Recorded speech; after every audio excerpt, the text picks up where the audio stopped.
Good evening and warm welcome to all the participants. It is like eagerly waiting for you. And some of the participants always tell us that they are also eagerly waiting for this Friday evening.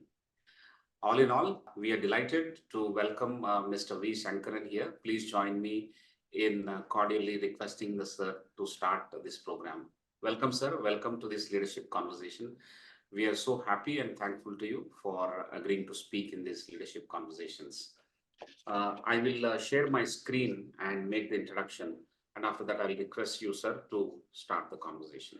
These are WiseViews leadership conversations. We have completed 145 so far with various leaders from different background, different domains. And today, 146th session, we are helming with Mr. V.Sankaran. He's a corporate advisor. He's going to talk about independent directors, the evolving role in corporate governance. It's a very, very important topic, yet not widely understood by many folks in the industry. This introduction and the opening remarks will be for about 25 minutes or so put together.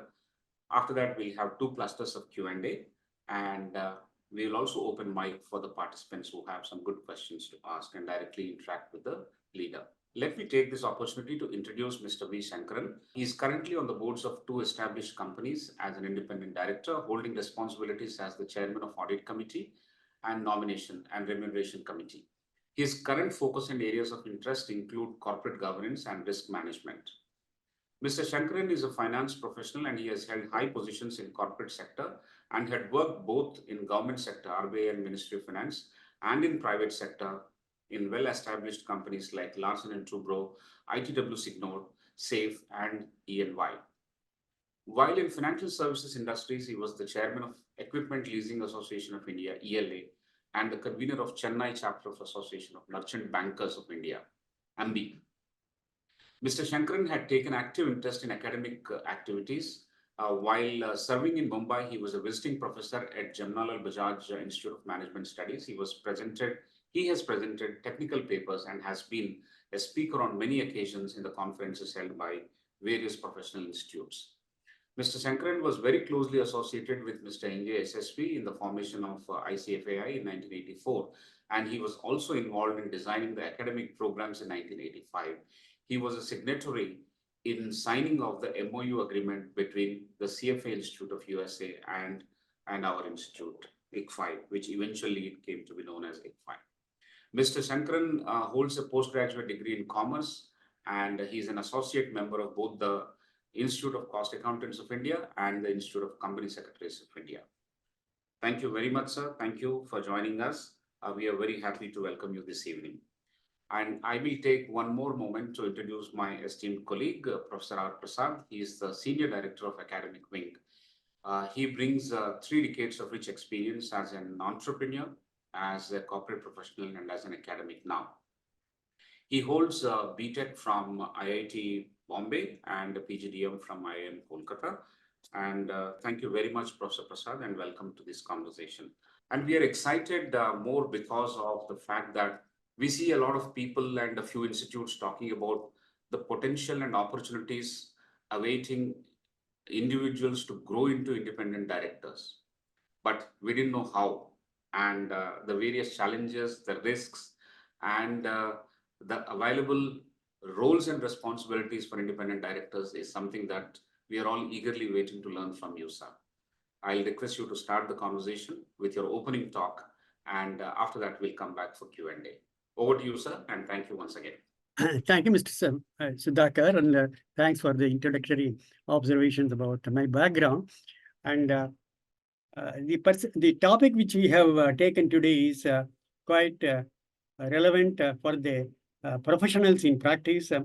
Most of them are aspiring to grow up in cadre at the time of retirement or at the fag end of their career, for which they would like themselves to be equipped with what they should do to become on the board of this company. So if you look back earlier in the corporate sector, if you look back how we have grown, maybe 40 years back when I had the occasion to be on the board either as to start with as a finance manager and company secretary, then as a chief executive, and then as on the board of directors of various companies and advisor, etc.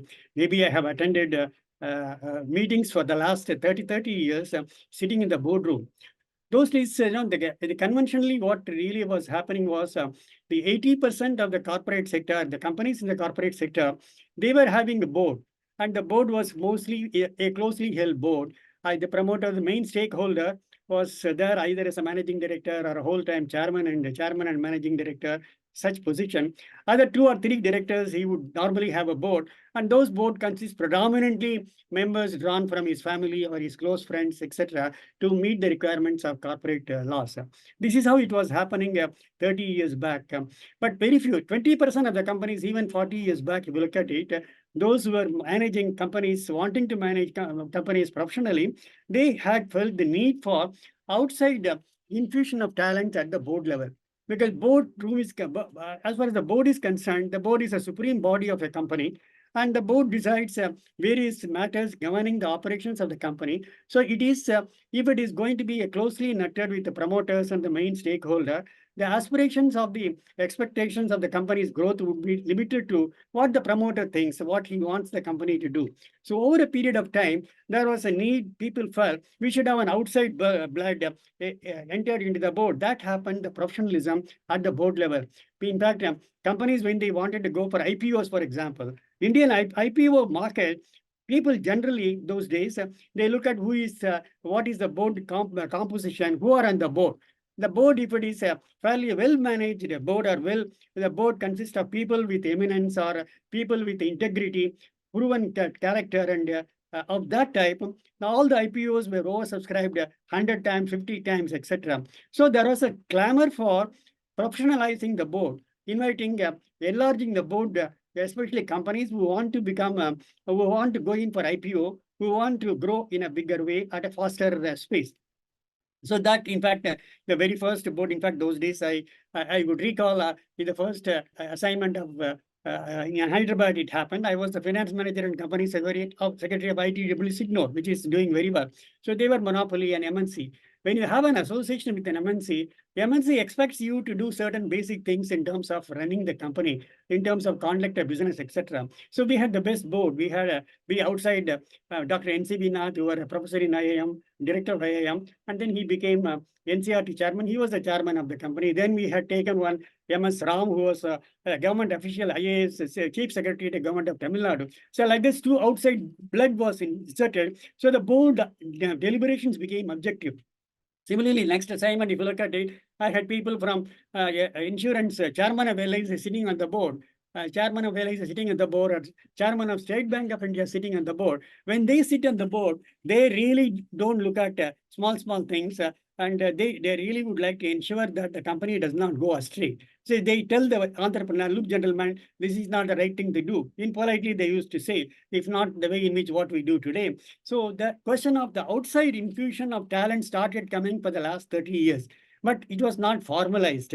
Whereas in the Western experience, you find that the cult of independent directors concept took place in Europe and US and UK and other places. The board's constitution looked for an outside professionally qualified people onto the board. That such a necessity was not in 1956 Companies Act. There was no need for any company to have an independent director. The companies should have a board. It says what is the constitution of the board, how the board should look like, how the board should perform, what are the resolutions that should be passed only in the board meeting, which cannot be passed in circular resolution. Like that, all those restrictions came. At the same time, they also started to professionalize the board. So at that time, it was not a mandatory requirement to have an independent director on the board. Even though companies had outsider, they were not called independents. They were all non-executive directors. If you look at the composition, we have a whole-time director who is a managing director, and we have people who are chairman, and we also have outside directors who are on the board, especially expert if it is required. Some companies have. But as we proceeded further and further, in 2013, when the Companies Act was amended, the company, the last 11 years, if you look at the way in which corporate laws have become strengthened and how the corporate laws are growing in terms of governance matter, it is fascinating. Because now it is mandatorily required that the company should broad base the board. and the companies, in case it's a listed company, there is a mandatory provision saying that 1/3 of the board should be consisting of independent directors. So when like that, there are started stipulations coming, and 2013 is a monument, a historic document where we have laid down what exactly are required, who are the independent directors, how they will perform, what are the role, what are the duties. Everything is stipulated in a broad-based manner, which is perhaps mostly imported from the language which other countries have been having. So that is how it started. So today, if you look at that board, the constitution, all the listed companies should mandatorily have an independent director on the board. If the board constitutes, for example, 5 members, there should be at least 2 independent directors. Now, the Constitution Board also provides there should be independent directors. It also says to have gender diversity. They have also brought in regulations saying that there should be a woman director, etc. All those additional requirements which have come today are for the good of the country. They are all essentially looking at corporate governance, what you say, how the governance aspect of a company should grow. So this is how the company has, over a period of time, the last 2013 onward, if you look at it, you have all this started coming. If you look at it, another reason why it has come, if you look at the history of the Indian corporate sector, we cannot say all the companies are doing great things. Even the episodes of Satyam Software, really an eye-opener for people, the way in which the company was growing, suddenly closing the door due to some historical wrong reporting of information. That is what is said. That two big audit firms were involved in the audit. Similarly, Amrapali Group, then Bhushan Steel. So if you look at companies which have all run into difficulties, which have gone into liquidation, are those companies where they found the professionalism was not there. That is a background on which the independent directors' need was made. If you look at the global background, you have the story of Enron, you have the story of EPCOM. All those stories, they brought the need for independent directors globally, and our independent directors' requirements started coming from the experience what we had in the Indian environment. Satyam was really an ISO at that point of time. So if you look at, that is why, like documented. So if you look at section 149 of the Indian Companies Act, it stipulates various requirements as to what are the duties of the independent directors, what is the role of independent director, how exactly is performed, what is the code of conduct of independent directors. Everything has been documented very well as far as the Companies Act is concerned. By and large, if you look at it, if you look at what exactly is the role of function, the independent director generally, he helps in bringing an independent judgment to bear on the board's deliberation, especially on issues of strategy, performance, risk management, resources, and appointment and standards of conduct. Then he also brings an objective view in the evaluation of performance of the board and management. He also helps the company to run the company in a professional way. He helps to see that all the documentation, the presentation, papers which are presented to the board are presented in a professional manner. He scrutinizes the performance of management in meeting agreed goals. There is a target. He ensures that the company makes a blueprint, a business plan. The company makes a periodical review of what is happening, so that because there is today, the shareholders' population is so huge, they do not know what is happening. So they look at the numbers only once in a year. So when they look at the number once in a year at the annual general meeting, today you find they would like to know more information about the company, because in case they want to pump in more money by way of rights issue, or they want to have people want to invest and grow, or the company themselves want to go in for public raising a public issue, either by private placement or IPO, they would like to ensure that financial statements are properly stated. It is within the framework of law. There is a question is integrity of the financial figures are quoted. So the independent director is supposed to look at all the figures that are being presented to the board. He has to satisfy themselves on the integrity of financial information, and that financial controls and the systems and risk management are robust and defensive. Whatever is available in the company's situation today, whether the risk management systems are okay, whether the figures that are being presented are true and fair, whether it is any fudging of figure is there, etc. And he has to say, essentially, the independent director who is sitting there, he is a new animal. He is also another director, and his powers are the same. But he sits on the board. When he sits on the board, there is a chairman, there is a whole-time director, there is a non-executive director, there is a woman director, there is also the independent directors who are also at par with all other directors. But the independent director is exposed to influence and advise people to go on the right track. They should not go astray. So because the independent director is supposed to have some expertise in some areas of specialization, what he is having, that specialization should help the company to do the jobs better. So they should safeguard the interest of stakeholders, particularly minority stakeholders. See, the person is board normally would like to pass all the resolution, and most of the resolutions will be pioneered to each of the items in the agenda. And some items in the agenda may be sometimes what will happen is in favor of the main stakeholder. So at that point of time, this the independent director would like to say every item that is discussed in the board meeting, it is keeping in mind the minority stakeholders' interest, whether they are at the detriment to the minority stakeholders' interest. And what really is, he should also balance the conflicting interest of the stakeholders. If there is a balance, the conflicting interest, he should come in and take care on that.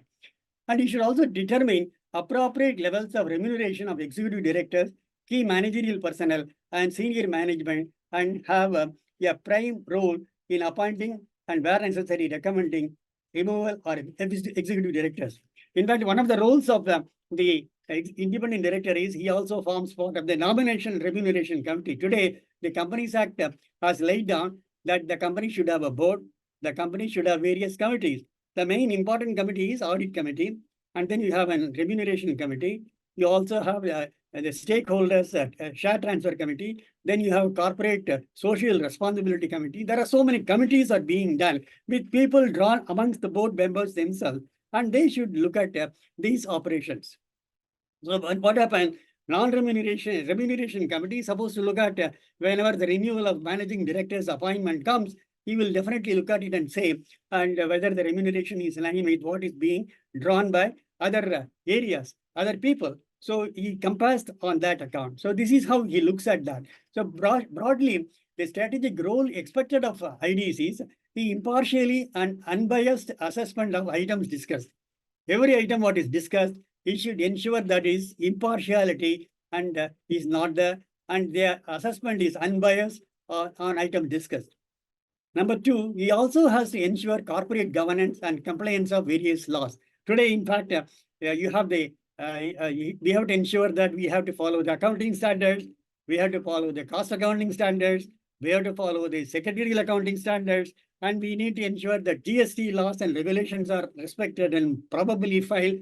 And we also need to see that all these laws are being adhered to by the company. So any indiscipline and in following of secretarial standards or accounting standards and cost accounting standards will definitely evoke the response from the concerned agency of the government of India. And number three, he should also assist in evolving a professional decision-making process.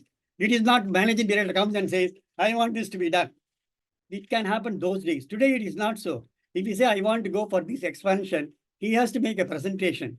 The old-time director will make a PowerPoint presentation, tell them, suppose I want to go for this new expansion, what is likely to happen, what is the projected results of the arising out of the expansion, in what way it is going to, what is the EBITDA, how much is the return on capital employed, whether we are a discounted cash flow method versus whether we are down the line, how is it comparing with cost of capital. All those activities he has to make a presentation and ensure he has to prove to the board saying that the project what is being taken is in line with what the company has been doing, and it is which is giving the returns which would meet the requirement of the stakeholders. Because after all, the managing directors most of the managing directors and promoter stakeholders would always like to grow fast. They will say, I will do this, I will do this, I will do this. Finally, when it comes to the volume business, when you look at the bottom line may not be comparable with what we are currently earning out of that company. So to that extent, the independent directors should say, look, gentlemen, this is not in line with what we are doing. So we need to change the assumptions. We need to ensure these types of graded investments are required, or you may have to say that you please abandon this project, look for some other project. So he has the guts to say, and other directors will also look objectively, and this will be debated, and they debated, and they may agree with the independent director's viewpoints, or they may not agree with the viewpoint. But nevertheless, wherever they are not agreeing, the independent director's views will have to be minuted, saying that so-and-so has not agreed with this proposal, etc. Such a freedom and powerful position is being given to independent directors' position, especially if the company wants to go to an expansion program on unrelated project, unrelated to their core specialization. These are the people who will stop and say, look, gentlemen, this is totally unrelated. Just because somebody else has gone, let us not join the bandwagon and then ultimately lose the business. So sometimes they will say, I will take over this company. The take over the company, most of the cases, will be at the highest level, they will think. But finally, when it comes to evaluation of at the board level, board has to be objective. They have to see that what is being done is in the interest of the company, is in the interest of the majority stakeholders, is in the interest of the minority stakeholders. So this is what the board will have to do. So basically, they have to ensure they should know oversight on what are happening. They should ensure, and they should also ensure that there is a risk assessment and proper decision making by the management. This risk assessment is very important, and independent directors do an important role on this, because sometimes you will find that quite a large companies, they do have risk assessment committee. Risk policy is required to be given as per SEBI guideline. So all the companies have risk management policy. So the board is required to look at that and see whether the risks are properly administered. And independent directors play a dominant role in helping the board to take a right decision. And thereafter, you look at the coming back to the committees. The independent director is also required to be, audit committee should consist of at least 2 directors, 2 independent directors as part of the audit committee. So audit committee will have to recommend to the board the accounts as audited by the auditors. It goes through the accounts, draft of the accounts, unaudited, audited initial account, and go through every item in the balance sheet and see whether accounting standards have been complied with, whether it is properly displayed, whether the cost accounting standards are correctly stated, whether inventory valuation is done in line with what is required to be done. All these are the things which one has to go through. Each schedule we normally go through and find out, especially loan to related parties, loan to some contractors. Some money will be just transferred and positioned there. By glaringly seeing, people will not know. Shareholders at the AGM will not know. But we at the board level, we need to ensure that it is properly assessed, and we need to ask questions why that money is there, why we are not able to recover that money. Quite a number of cases, it has been proved by MCA that large money has been given by way of advances to various promoter-related companies, and those monies, those outstandings are being written off systematically. So that is how many companies MCA has found out and issued show cause notices. So these compliance of accounting standards and drawing up of the balance sheet, the audit committee has a major role to play. They go through that and then recommend. After the recommendation by the audit committee, only board can approve. If the audit committee does not recommend, board will not approve. So that is an importance given to the audit committee. In case there are any differing views, they have to write and put it in the black and white as part of the minutes. This is one of the areas. While reviewing the audit committee deliberation, one important thing which very currently hot topic is related party transactions. So the managements normally have contracts with the related parties. Related parties are those parties where the directors have 2% stake minimum on that account, or they are related to the owner, promoters, managing directors, or directors, or so there is a definition of what is a related party. Any transaction the company does with any related party will have to be scrutinized by the audit committee, and it has to certify to the board the transactions with the related party are done at arm's length. So this is what is required to be done. So this is a very, very important, delicate activities, very difficult to do that. In fact, if you look at that, one of the recent public issue came from JSW Group. In the public issue, in the front page, they have said that, so I think 60% of the contracts are being given to related parties.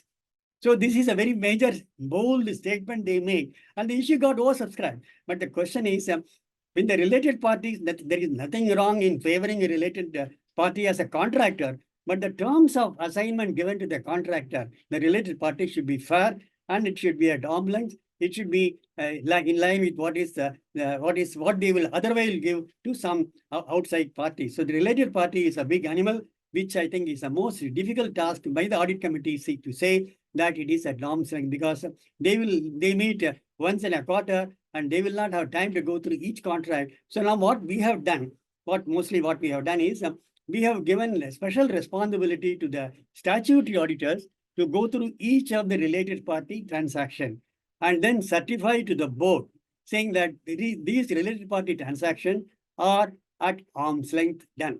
So that type of situation, they also give a certificate to the audit committee and also based on the board also saying that we have gone through that.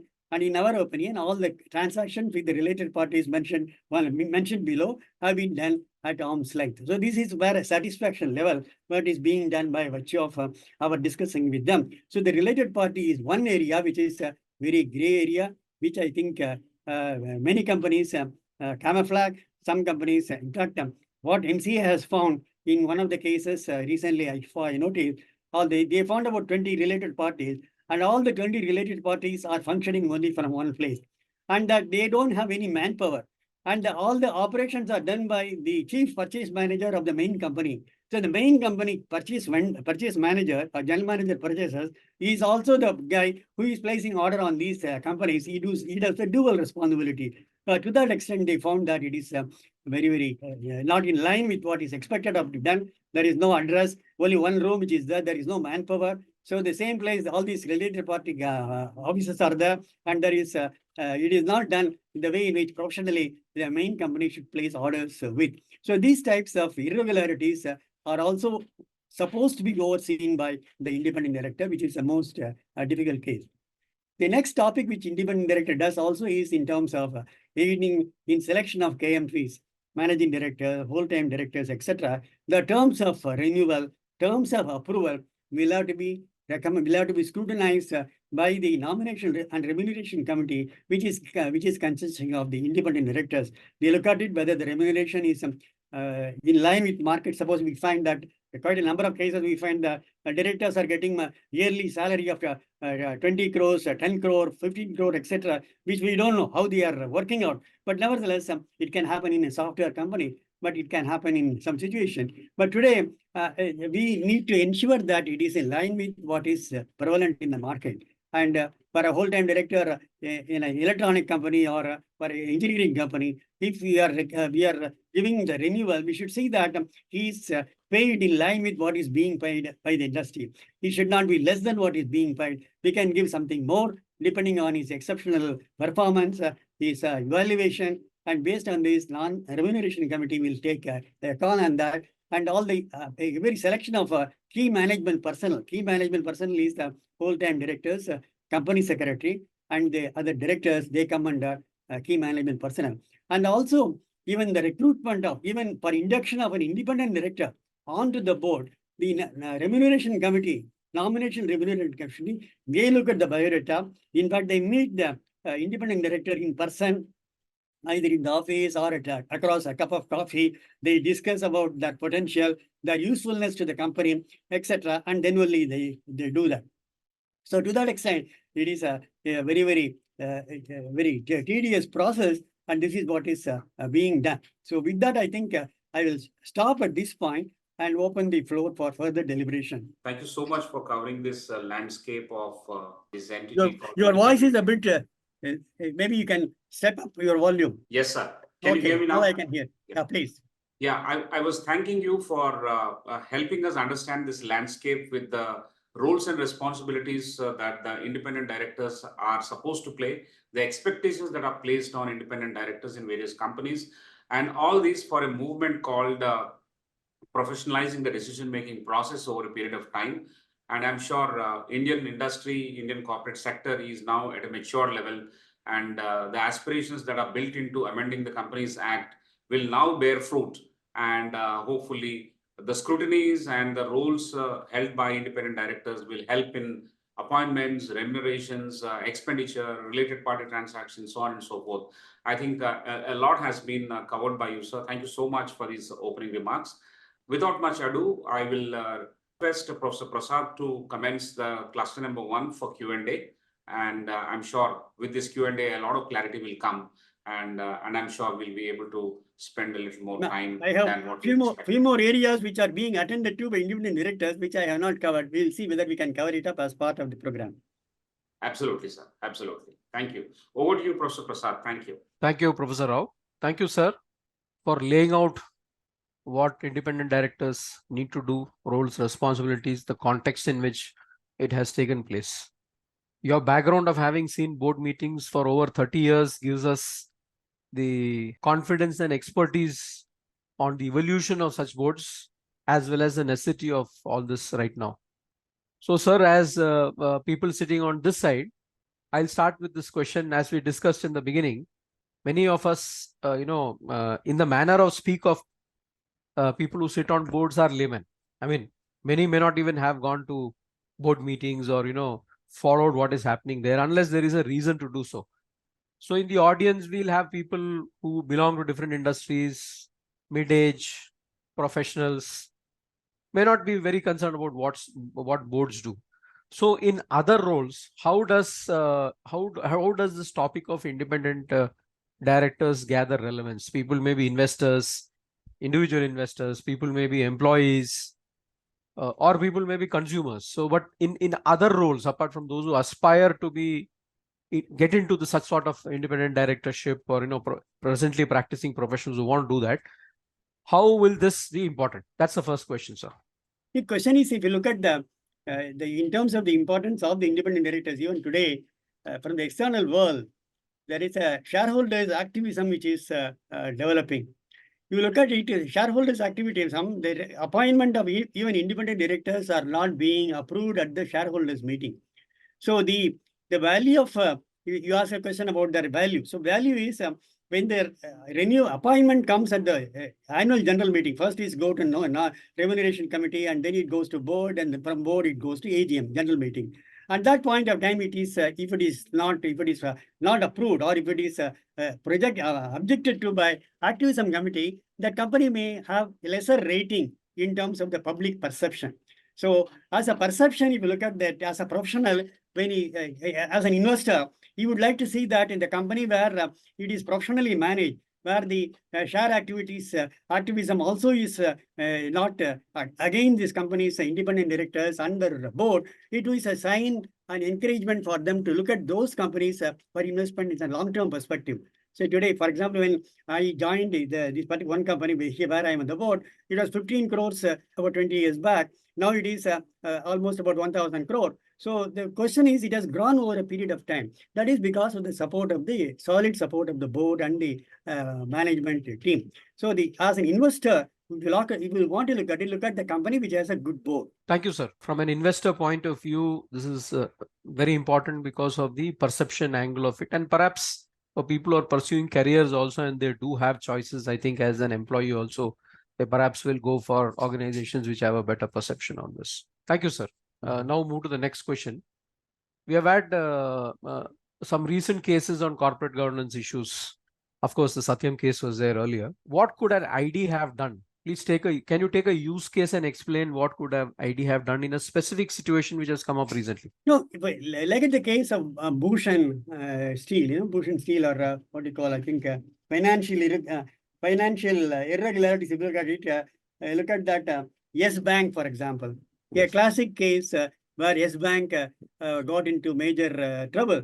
We had a good eminent people at the board level, but somehow or other, Yes Bank ran into difficulties, mainly because of the promoter, managing director, and he has perhaps, the way in which he has pushed through the loans and assessment, becoming NPAs, etc. All those things were pushed through by the board, which also included eminent independent directors. So I do not want to comment on those independent directors, but if independent director has had an occasion, because for the large companies, for example, when I used to head NBFC, we had an investment committee. I mean, the loan, all the proposals for loan will be approved by the committee, and that business advisory committee, which is there. Similarly, banks also have business advisory committee. If that committee has gone through the drill properly with background check, etc., Yes Bank would not have faced the problems of the NPAs the way in which it was there. almost finally what happens, and there is also misappropriation, the related party transactions, which we said about the owner's family buying properties, and then the property is giving the, even in case of Axis Bank, etc., the ICFAI Bank, what really happened was ICFAI Bank also had run into difficulty, where you find some of the properties which were Videocon are given to the reportedly given to the managing director's family or husband, whatever is the case. They are all related party transactions when the loan is being sanctioned to such large group. To that extent, this could have been avoided as by foresight. I could say that independent directors has taken some initiative to find out why such loans are being given, what is the background check, etc. I do not want to say attribute motives behind, but whatever is the case is ICICI Bank is a classic case. That lady is still under cloud, and Axis Bank, we had a problem. Then we had Yes Bank, then State Bank has taken over. Only now it is coming out of the winds. They say the other cases which have become insolvent. For example, Bhushan Steel is a classic case where the company became almost insolvent, and they filed a case for IP, and it was going through, and it has a solid assets. And when the liquidators report came, and then NCLT wanted that to be auctioned up, we found so many people were there wanting to buy. And at that point of time, the owners of Bush and Steel comes back and says that I would like to buy at the same price, the maximum price what you have got. What does it mean? This is all showing that our corporate sector is not free from any of those misfortunate thing which could have been avoided. Bush and Steel is a classic case. Even SR Group, for example, SR Group also had the same problem. Alok Industries, for example, it went for liquidation. What happened to Alok? Now, then Reliance said, we will buy this Alok Industries and then take over this, etc. When some counter bid is being done, the same promoter comes back and says, no, I will match the price what company X is offering to that purchase, etc. So the independent directors, I think, if he had done a proper way, if he has his views are not accepted, he should have ensured that his non-acceptance should be recorded in the minutes of the voting to free. So in terms of liability of independent directors today, independent directors, so long they are taking decision on which, there is no direct concurrence of an action which result in a fraud or things of the type, they are not liable. Otherwise, they are liable. So liability of independent directors is also quite serious. That's why we are not able to get good people to join the board. They will say, no, I don't want any kids, etc. It's not worth it, etc. I don't want to spend my time because the liability is also there. So this is the problem which happened. Thank you, sir. You have been in many board meetings. Can you give us a positive use case based on your privy and access to such meetings where that was done, and therefore some risk was not taken on, or things became better? In one company where I am, that company was having large orders, and the company was having only about 7 customers they were doing on that. Out of 7 customers, this customer was constituting around 60% of the total volume. But over a period of time, maybe 2 years down the line, when the company had to settle down and make a mark, we said you go ahead and gain experience. Over a period of time, I found that the margins were not in line with what they should have got. So I had started giving warning saying that your pricing has to be looked at it, your pricing has to be looked at it. And after maybe after a year later, we found that the company was having a large outstandings also coming from them. So then we said that let us abandon this customer. So we took a bold decision, let us abandon this customer and go for alternative customers. So that year, the companies, the turnover was going up. When the management listened to that, and then they abandoned that customer and said, look, gentlemen, unless you give me these types of margins, I am not in. You may go to somebody else. So with the result, what happened? That company was dropped from the customer's profile. And that 1 year, this company suffered in volume because they were contributing 45%. In the 2 years following, the company had almost doubled the previous year's volume because of our pressure, they identified new customers. They went all over the world and sought for new collaboration. And that resulted in the company's growth in a bigger perspective. Thank you, sir. So a simple example I could get yes. quite a number of cases where we had contributed. Thank you, sir. I mean, this gives us more confidence that these things are actually happening, because in the news, you only hear all the negative stuff and you don't hear the positive stuff. Now, independent directors' contribution today, if you look at if you ask the people who are having good people at the board level, they will say they will respect independent directors because they are impartial. They have no axe to grind.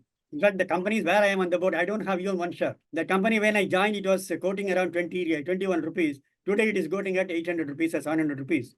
See, if I had taken at that point of time, I would have become maybe a millionaire. So, but I said no. As a matter of policy, I will not take even one share of this company. So these are all commitments. Thank you, sir. It is very Self-imposed heartening discipline. yeah, it is very heartening to note that, and I hope there are many, many more individual independent directors who live up to the similar standards. Yeah. So the next question is related. How do we ensure, including regulation, that independent directors play their part? There is a cultural issue also. A lot of examples you stated, there are cultural issues. So how do we push this forward? And what are those steps, both from a regulatory side as well as from a company cultural side, that can be done to ensure that independent directors have their say? Now, as it is, independent directors, the respectability at the board level, as far as the corporate sector is concerned, from the Ministry of Corporate Affairs, they have very high value. In fact, they have given, they have added on from listed companies to unlisted companies. Also, they have added on meeting certain minimum capital of 10 crore or turnover of 100 crore, etc. They said even those they should have independent directors, etc. So they are broad basing the requirement as to the need for independent directors to be on the boards of even unlisted companies to that extent. So the way in which it is going on, the government has understood the value of independent directors. And I think over a period of time, it's a matter of another 10 years down the line, you will find that at least 60% to 70% of the companies will be professionally managed. Especially today, if you look at a company which has got an MNC contract, suppose you want to sign a contract, you have to sign so many things like anti-bribery policy. They will ask for all the risk management policy, show us the anti-bribery policy, show us the corporate social responsibility policy, etc. Because they would like to compare the policy which they are going to have with a company what they are going to deal with or in line with what is being done elsewhere. So there is self-discipline is going to come when a company wants to become globally or want to have an association with the global company, and where the independent directors formulates an important role. He helps in formulation of risk management policy, everything, whatever you find out, all these policies are being laid on that. Excellent, sir. It's happy to note that from the regulatory side, safeguards are getting taken, and that we'll need to give it some time, perhaps a period of 10 years, and then matters will improve significantly is the kind of is what I am able to understand. Sir, next question. The website of Independent Directors Databank shows about 27,000 odd, out of which about 15,000 odd are said to have passed some exam, which is related to this. Now, obviously, there is a challenge. There is an implementation gap. How do you think this will work out positively in the next 5 years? See, the question, unfortunately, today, if you look at it, 213 Act came and then they said that per term you can appoint 5 years at a term. And maximum they have said 2 terms of appointment for an independent director. That means 10 years. So you find that 2014 annual general meetings, there will be exodus of independent directors who have completed 2 terms as independent directors. So those vacancies have to be filling. So that huge gap which is going to come in 2014 by September, by which all the AGMs, the terms will be expiring. So you find that the vacuum is there, and there is a database, and the acceptability of the database is there. So to that extent, people are straight away it is normally said, if I want to become an independent director, I just don't become an independent director. It is also made as a reference. People look at it, you look at the profile, etc. And sometimes even a reference is being called for. Some other man say, oh, that gentleman is good, why don't you take him? More word of mouth is what is the rule of the game as of now. So we don't know what is likely to happen in by 2000 next, once the election is over, whether they are going to renew or modify the rules governing the maximum terms of appointment from 2 to 3 times or whatever is the case. So there is going to be a vacuum. At that point of time, you will find that ultimately what will happen, independent company X will become company Y, he will probably go to company Y and company Z, etc. The existing rotation takes place. It takes some time for the acceptability of the people as independent directors, because it need not be, for example, in one case, we cannot say that only finance professionals dominate the role. If you look at the boardroom, all the compliances matters are taken care by finance people on secretarial background, company law, these people take care of corporate compliances requirement, which we are not discussing much today, the compliance requirement. But independent directors, we always look at people with expertise. Suppose there is an electronic industry, I look for somebody who has worked rich in electronics. So in fact, we took somebody who was working in Larsen and Toubro as a whole-time director who retired. Immediately we grabbed him here and then invited him to join the board. Because that rich experience of working in a large company in a similar setup, you don't get just like that, people of that type. So when we recruit people, we are always looking for expertise on various disciplines, not in accounting and finance and law alone. Maybe that in case you have three independent directors, maybe one man may be like this, one may be specialist, one may be HR man, or one may be a different psychology background, whatever is the case. So it's a balanced board is what we are looking at it. Independent directors should be a balanced approach. That is what ideally what the remuneration committee normally looks at it. Thank you, sir. You have suggested what can be done, and you're also saying that perhaps there will be a vacuum and a gap, and then if we push this forward based on the new government's approach to this, it will go in the right direction. This is what I could understand. So last question in this cluster before we move on to the next cluster.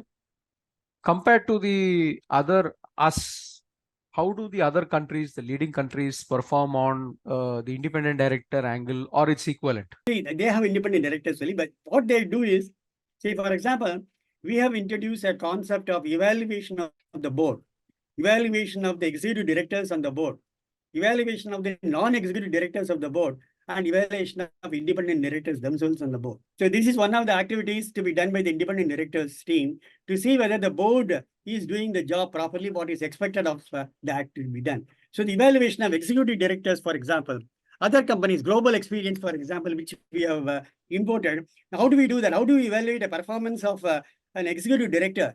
The independent director who is sitting there once in 3 months or once in 2 months, he comes there and then he knows each director, he knows the managing director, executive director, general managers. By and large, he is supposed to know all the senior management person.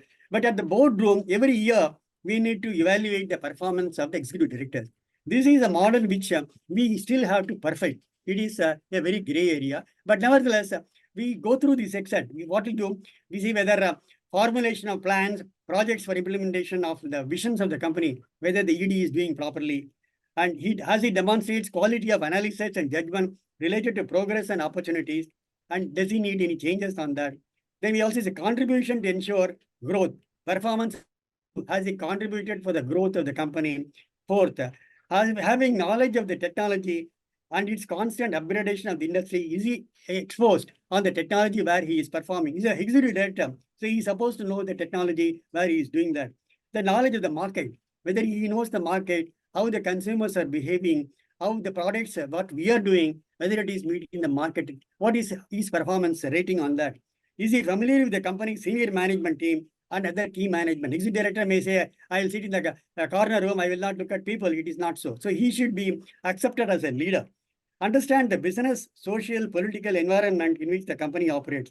He also understands understanding the regulatory and legislative environment in which the company operates. There is like that we have set up a model, that module question, which we need to fill it up at the evaluation board meeting. We have a specific board meeting every year where we evaluate the performance of the whole-time director, the chairman of the company, performance of the non-executive directors, and performance of the independent directors themselves. So when you evaluate the independent directors themselves, when they are doing others, there is no problem. When somebody is evaluating my performance, I will get out of the room. The other three will discuss. And so like that, we make a professional way of doing that and then do all those activities. Is this being done now, sir? Yeah, yes. In fact, this is mandatory. Okay. There should be one meeting of independent directors every year as per the Companies Act, section 149. Okay, sir.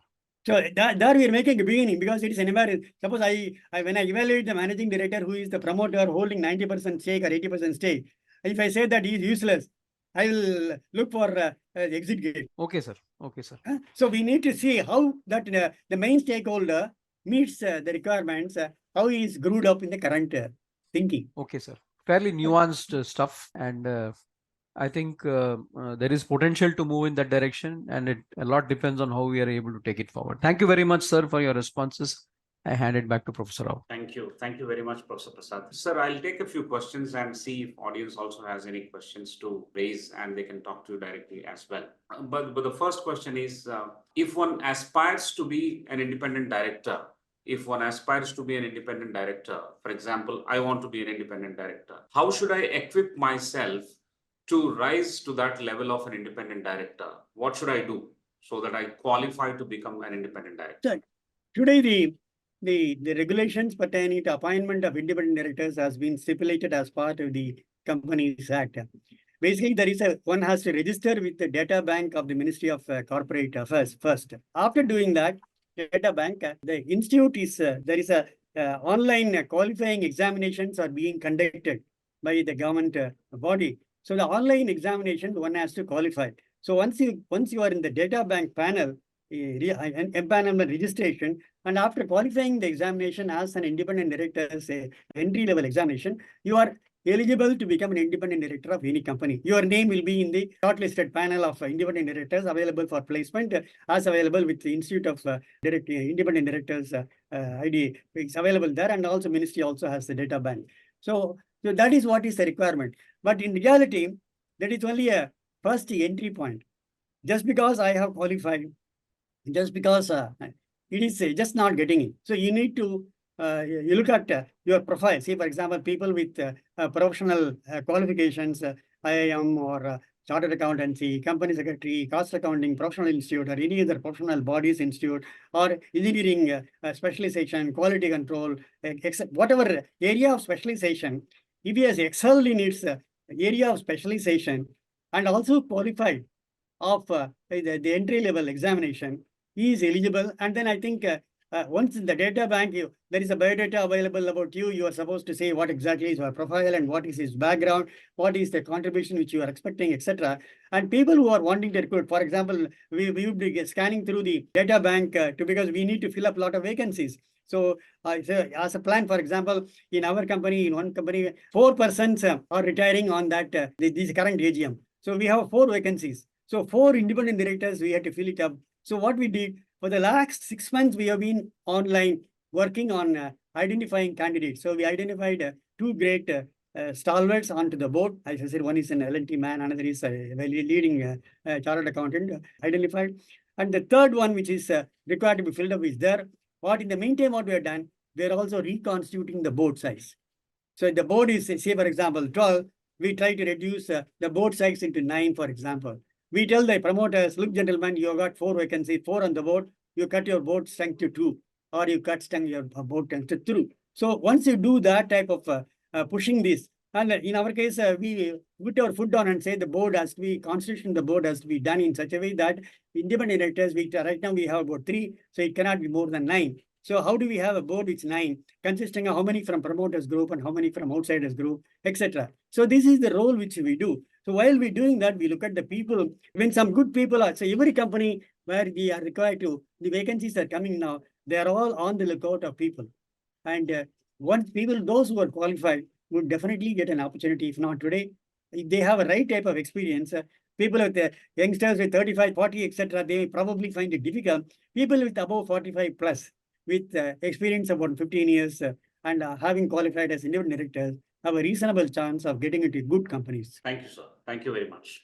Thanks for clarifying that and laying down some kind of a path for this aspiration of becoming an independent director. Sir, I have a related question, and that question is like this. There are more promotional advertisements coming online these days that independent directors are required. There are more numbers, more vacancies are getting generated, and they are promoting online proficiency tests. How can one exam decide such an important position which requires skills and expertise beyond an exam, as you have mentioned? No, that is only a prerequisite. For example, if you look at the question paper is very simple. It is not very tough. Like your ICFAI paper, it may not be that tough. But it is, if you look at there are online, in fact, you can look at offering online courses for aspiring independent directors, because that is a job market which is opening up now. If you look at the Google, in fact, so many people are offering online question papers, 2,000 rupees or 5,000 rupees, etc. Some course are offering. Plus, people like KPMG, they are also conducting program of 50,000 plus for a 4-week program or a 2-week program. Or Institute of Directors, they are offering courses, etc. at at a campus for 50 days, etc. So that is only to equip you what is expected of you as an independent director. Whatever I have said will be taught there in a practical classroom with examples, and then so that you get some comfort, and then saying that confidence that you will be able to perform what is expected of you to perform. Thank you, sir. Thank you very much. So it's not just the online proficiency test, it could be the number one step probably after registration, but you will have to really work into your role, build your own profile, and more importantly, you need to have a specialization so that professionally should be known. See, if you look at maybe that if you look at the limelight, people who have been constantly talking on forums, public forums, and specialized web seminar, etc. So many things are happening there. People are watching. Yesterday I heard my daughter was saying that she was looking at a FERA seminar conducted by Institute of Chartered Accountants. Even though she is very well qualified, she attended that. Not that she gets a mandatory credit hours, but nevertheless, she said it was very good. So they're knowledgeable. So people who speak in such forum are experienced people. Those people are targeted to become independent directors. Great, great. Thank you, sir. Thank you. I think we should continue to participate in public forums, seminars, become a thought leader so that your domain and your specialization in your particular domain is noticed, and probably you become a candidate for becoming independent director. So that's fine, sir. Thank you so much. But I have one question before we move to the next one, sir. For what has happened in Satyam case, they had a wonderful profile of people on the board, and in spite of that, it has happened. So that is a scenario one.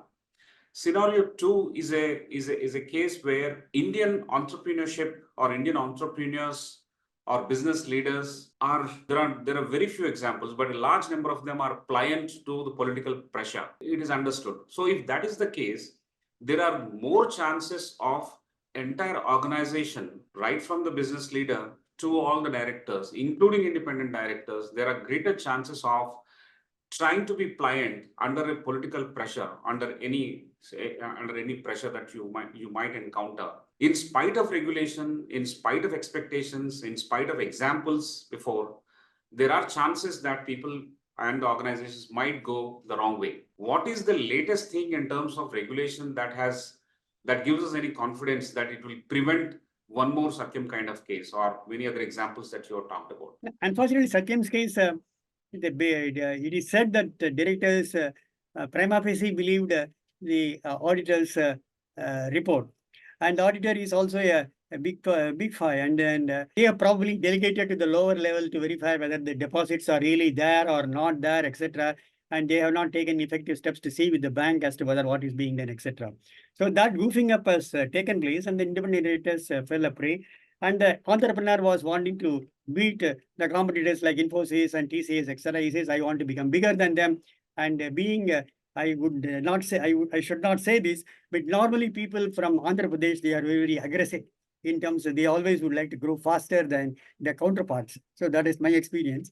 But so many times I used to tell my colleagues in the Hyderabad company when I was there, don't run fast, don't run fast. So when you're running fast, sometimes you tend to make mistakes. And these mistakes, regulatory framework cannot take care. So after all, mistakes do happen. So these types of running faster than what you should chew, eating whatever you cannot or eating, then definitely it can get into a disastrous situation. There, at least alert and warnings should be given by the board as to whether, that's the reason I said, I also gave an example of in case if you want to go for an expansion or whatever new project, we go through a blackboard exercise and do that, etc. So this is what. In fact, once I just want to humorously quote one of my life examples. I used to meet Mr. Nadkarni, who was the former chairman of ICFAI. I was a managing director. Those days, I'm talking about 35 years when I was with Nagarjuna. So he said, that particular week, I traveled from between Bombay and Hyderabad 4 times because I was negotiating for IFC Washington loan, which we got that time. And Nadkarni was saying, Shankaran, whenever we are asking, you go all the way to Hyderabad and bring the papers, what is required. But it is not so in other cases. When we ask somebody, and if I ask somebody, he will come in like Goda and immediately we'll submit some papers to our assessment team. This is what is happening between the entrepreneurs from this part of the country and the entrepreneurs from south part of the country. I said that is true. In fact, in cases like Madras, where I used to get involved, but even for a 10 crore expansion, we used to go to the blackboard exercise with risk management, risk perception, sensitivity analysis 100 times. I mean, go through that and then put everything black and white, document, do that. Today, we talk about 10,000 crore and 5,000 crore, what happened to BYJU'S and things of the type. We look at it, the way in which people have gone fast, which we were not accustomed to those days. Today's world is changing. So I think independent directors alone cannot stop. Right. Right. Yeah, this becomes even more alerting in the sense that the role played by independent directors will have to be much more watchful. It is being observed carefully now. And he's a watchdog, technically the watchdog and alert manager. Sorry? He's a watchdog and alert manager, I said. Correct.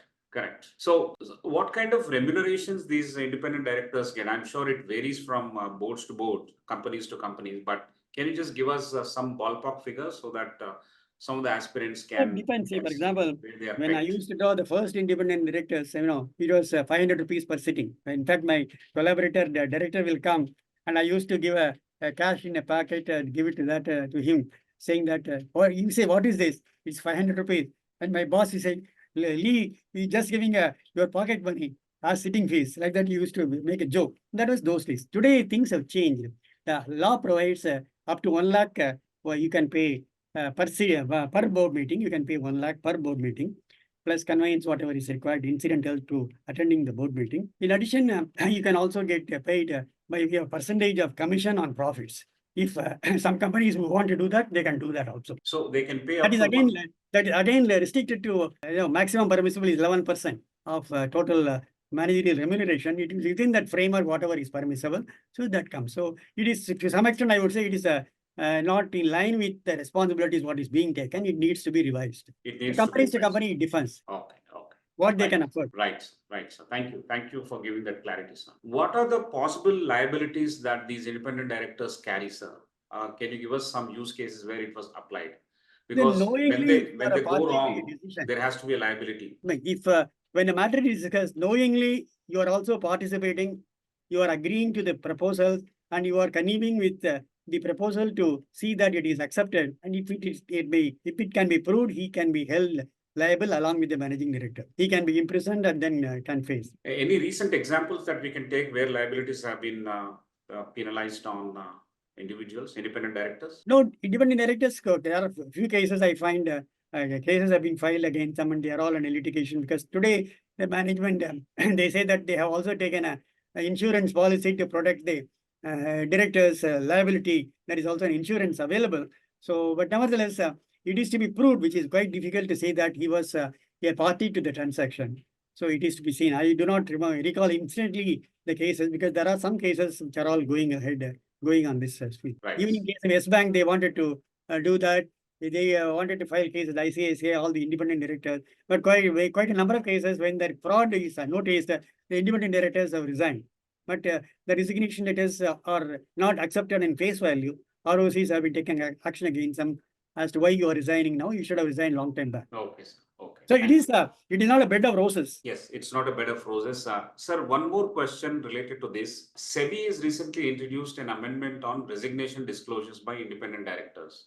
So what are the issues involved, and is there any use case of liability on this particular aspect? No, our disclosure is basically related party transaction is what is relevant for the independent director. In case the company where he is as an independent director, if he holds equity or any investment exceeding 2%, he is supposed to disclose. And when that matter governing laying of contract on a company on which he is holding that interest, if a contract is being done on that, he should abstain from participating in the decision making of that particular contract. It becomes a related party transaction because it exceeds 2% holding in the companies with whom the company is wanting to place orders. Excellent. Sir, over the last several years of Indian industry growing, the corporate sector rising, we have seen rise and fall of various companies. Also, we have seen the examples in other countries. We have seen the examples of other countries vis-a-vis India's rise of corporate sector. Going forward from here, how do you think we can avoid the pitfalls. For example, there are some smoke screens that we use sometimes. For example, CSR is one way. So what kind of alert mechanisms we need to deploy so that these things are not misused? One example I was giving you is about CSR. In fact, we have not, I said the point which I, at the outset I said was some areas which we have not discussed was one of the areas is CSR. CSR is like KMP. You know, this is a case where there is a schedule under the Companies Act where exactly we are supposed to deploy our money into avail CSR benefits. So on that, there can be some gray areas, NGOs, etc., coming up for that, etc. So each company has their own practice in deploying their money and meeting the requirements. There, in my opinion, I would not say that all the companies are doing what is required to be done, what is required to be done as far as CSR is concerned. But nevertheless, we want to ensure that what is money that is being deployed is properly is within the framework of law, and whether it is end use is being properly utilized. So we appoint a committee to go into the end use of the funds what has been given. In case we are giving it to NGO for an orphan school where it is required to be done, or in case we are giving for scholarships of deserving candidates, or we give for skill development of certain areas, whatever is required, we would like to do a post audit as to what has happened in the last year. We have given so much money on this account, whether it is properly deployed, whether there has been a diversion in respect of these activities. Right. Thank you, sir. Thank you. So there is one query from one of the participants. The question is like this: I am a qualified independent director through online test conducted by ICFAI. So far, no one contacted me. May I know the reason? Probably part of this is already answered, but you can respond to this as well, sir. I think I should not say why he is not getting an opportunity, but I think I wish he gets it. It's a matter of time. Once you are publicly visible and you have the right type of experience, and you also, I won't say networking. So some people talk about networking and then meeting people, etc. That I think may not be absolutely essential. But one should, it's all a question of need-based. When the organization finds that they are looking for a man with the type of background what you have, I think you will definitely get a call. Right, it will get you all over a period of time. See, as I said, there are so many vacancies coming up now. So I don't know how they are going to solve the problem. And in fact, my Reliance friend that day, he talked to me. He said, I asked him, what is it? He said, no, Shankan, what is the problem? Yeah, I am on the board. My term is expiring now. I am getting into another company. So that company is sending that director here, and I will go to that. The Reliance director told me. So I need to do that. I cannot say no to them because it is a big boss. They decide saying that, this is a very capable man, you take him. So that man has invited. So this is like in Bombay, it can happen. In other cities, we don't know. Okay. Right, sir. Thank you very much. All you're saying is that be hopeful. You might get a call and make yourself visible in the circles that matter. Okay. Thank you, sir. I'll request Dr. Anita. We are opening mic for her to ask her question. Over to you, Dr. Anita. Let the question be sharp. So thank you so much for your invaluable, inputs. And it's been so wonderful to listen to you from with your rich expertise and experience. My question is that if someone wants to be an independent director, similar to what questions have been asked, as a women independent director, if someone is aspiring from academics, what are the probabilities or the chances that you stand for? And the second question would be, if you could throw some more light on the related party transactions at arm's length, does the independent director get into every detail of the transactions that are happening, and how much time that one gets to spend, in looking in detail of the transactions that have been held? I was told by one of my friends that just before the board meeting, a couple of days before that, they just, dump all the information. And it takes long time for someone to go through, very intricately as to what it means. So could you throw some light on that, please? I will answer the second question first and then first question later, because that second question is more practically important one. So the related party, what you say is right. Quite a number of cases, the information is being dumped as part of the agenda papers, which has a minimum of 7 days notice that is required to be given to the directors. So they will get the agenda papers. Along with that, the related party transaction also should be forming part of that. But in reality, what really happened is, at the first meeting of the board for each financial year, we are supposed to approve ad hoc limits for the designated related party transactions. Like for example, in case the company has been having related party transaction with about, let's say, 10 entities. These 10 entities, because the company may be buying, subcontracting job orders with some people, some small jobs may be done outside, etc. Because they don't want to add on machinery to the main factory, they will give all those offload these transactions. So mostly services type of supplies, vendor development, they are all backup hobbies. So at the beginning of each year, we have a table which says who are the related party transactions which we are likely to deal with in the next 12 months. And number two, along with that, we also need to approve ad hoc limits. Ad hoc limits depending on the likely order size for each related party transaction. We will say that, for example, XY is a limited who is making a job contract for the main company. This is likely to be the volume which we are likely to give. Like that, various each type of, whether it is a services, whether it is sales, whether it is purchases, each item we will give an ad hoc approval for that. So the ad hoc approval is at that point of time, we will ask questions.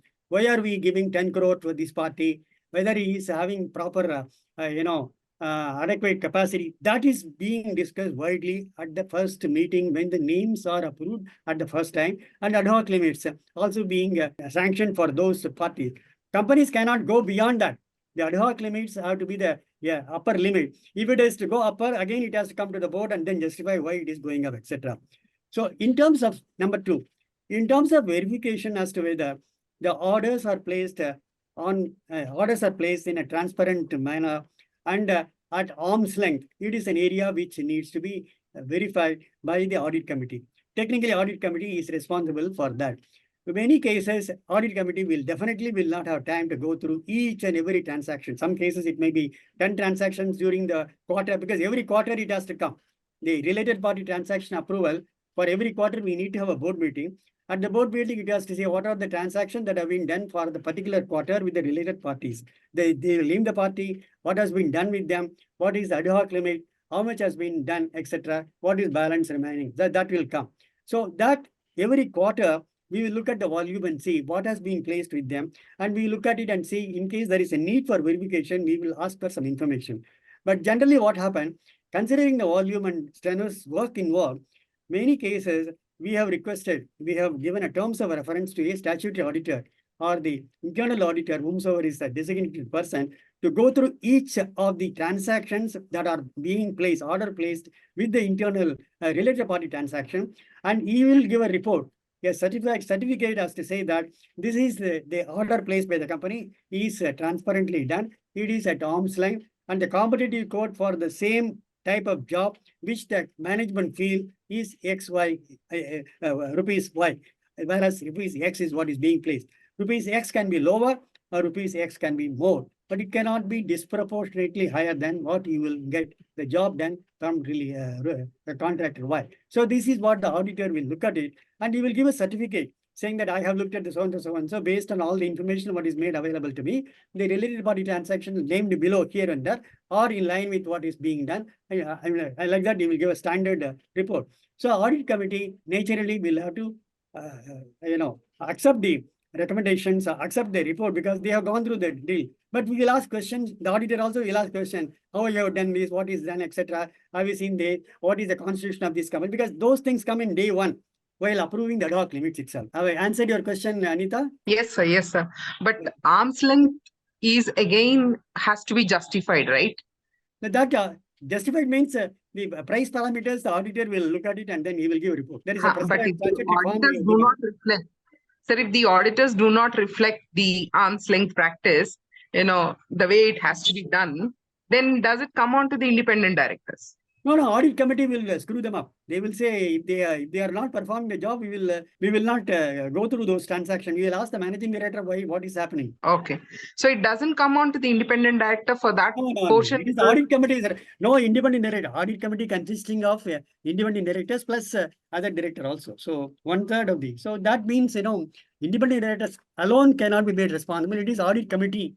The chairman of the audit committee. I happen to be the chairman of the audit committee, so I always boil my head on this and tell the guys what is happening. Thank you so much. Yeah, Thank if you, you can answer the first question also, I'll be very grateful. Yes, first question is you are in the academic world. I frankly don't know what are the openings available for an academic world. Basically, I think if you are, for example, if you are an HR expert holding an academic position, and then that alone does not make you eligible to become an HR manager or HR director in an organization. Okay. Just because I hold a very senior level position and we have a doctorate or we have an MS in HR, etc., it doesn't automatically get an entry even as a whole-time employee in an organization. So each it has to be seen on merits. Actually, it is what is suppose if you have presented so many papers on, for example, technical matters which are relatable to the industry. Suppose you are in a chemical industry, you have done a lot of work on protein analysis, and then you are coming with modules, etc., etc. Immediately, you will get picked up from the drug industry as an independent director. Okay, sir. Thank you. Thank you very much. Thank you, sir. Thank you very much. We'll also quickly take the question that Mr. Pradeep wanted to ask you. Over to you, Mr. Pradeep. Sir, my question is, what relevance do you feel of ESG practice? So currently ESG with climate change and green financing and all is a major buzzword. So what do you see of the ESG practice at the board level with the independent director? That is a new area of practice which is developing in India, ESG practice. And as of now, I think from 1/4/2013, around 1,000 companies are coming under the scope of giving a report on ESG practice. The reporting format has been also laid down by the ministry. So as of now, as an independent director, we have not got any expertise on any of those ingredients forming out of ESG practice technically. So we are asking. For example, some of the company secretaries have started a practice of ESG practice. They are taking because a lot of, or in terms of governance, mostly governance perspective from the ESG is what is getting important in phase one. So this is imported from a global practice. ESG is starting with the Scottish countries and Europe and then UK. It has been imported. Like independent directors came into being in 2013, ESG has started coming for the last 2 years. And last year it was there. And they've also made it mandatory for reporting under ESG for selecting the top companies. And in fact, I looked at the ESG report of Reliance. We find out that there is a structured information.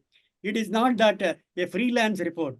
It is like, like cost audit report, it gives a prescribed form and then it says you fill up yes or no, what do you feel, etc. So it is still not a perfectly formed report. It is still in the formative stage. So independent director is a party to accepting and recommending to the board as of now. Thank you, sir. Thank you, sir. Thank you very much for responding to this question. Sir, I have one last question and you can help me correct my interpretation. By mandate, by law, are all types of companies required to have independent directors, or it is only limited to, say, listed companies, for example? No, right now it is all the listed companies have come under this, and unlisted companies, they have said certain other companies as laid down from time to time. As of under that, they have said the paid up capital is 10 crore and above of an unlisted company, or the turnover is, I think, 100 crores and above, or the borrowings from the public institution is, I think, again, 100 crores and above. Some parameters have been laid down in the Act itself.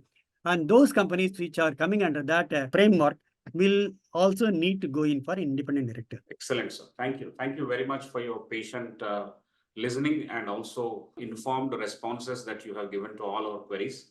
Thank you so much. I think this evening has been made very, very informative. And I'm sure now all of us have a better idea about aspiring to become an independent director or understand the roles of independent directors much better, along with the limitations and the challenges and the liabilities that are associated with an independent director. I'm sure these roles are very interesting. These are much more defined and refined right now compared to what it was in the earlier days. With every incident that is not going in favor of the corporate sector, there is an amendment coming up, or there's a realization that we need to revise it. And I'm sure it is moving towards the stage of maturity. But yes, constant vigilance is required in shaping these roles. And as you have mentioned, a large number of openings, large number of vacancies are coming up. And with one's expertise in a field, with one's networking and visibility created, I'm sure people can aspire for becoming independent directors in the near future. So thank you so much, sir, for putting this together. Before we close, I want to request Professor Prasad if he has any comments to make. I think this is an area which is really needed, as has been illustrated. One, but I think more important, there's a lot of awareness which needs to be developed, and I hope that this webinar throws some insight on that. Not much is understood, and from the nature of questions also one can understand that. I think it's been a webinar which has thrown good light on that aspect, and I hope a lot of more of the public, a lot of people with good experience in different areas, and we need people with courage, not just the naysayers. It's a very important need. I think this session goes a huge way in building up that awareness, with many people also watching it, and perhaps session being recommended as part of the session, as part of the academic session. Excellent. Thank you. Excellent. Thank you very much Thank you, for sir. giving me an opportunity to expressing my view. In fact, Sudhakar was asking whether I am having PowerPoint presentation. I said, I don't want to do PowerPoint presentation. I said I would give my life experience, what we have been there. So that itself is more than PowerPoint presentation. So once you go into PowerPoint, you become structured and better to each point, which I thought for an audience like ICFA, it is better that we have an open house presentation of experience. Thank you, sir. Thank you so much for your valuable time you have spent with us this evening. On behalf of everyone who is present and on behalf of ICFAI Group, I would like to thank you profusely for your expertise, energy, and commitment for to giving help me- us understand this domain. Thanks a lot. Thank you, Sudhakar. Thank you. So, Thank you. ladies and gentlemen, this was a very interesting conversation. We will see you next week. That is on Friday, 26th of April at 6:30 p.m. And you will receive a communication from us about the next guest. Until then, read more about independent directors, read more about the IICA exam, and stay focused and keep aspiring to become independent director. And together, let us make the Indian industry very efficient and effective. See you next week. Have a good weekend. Good night.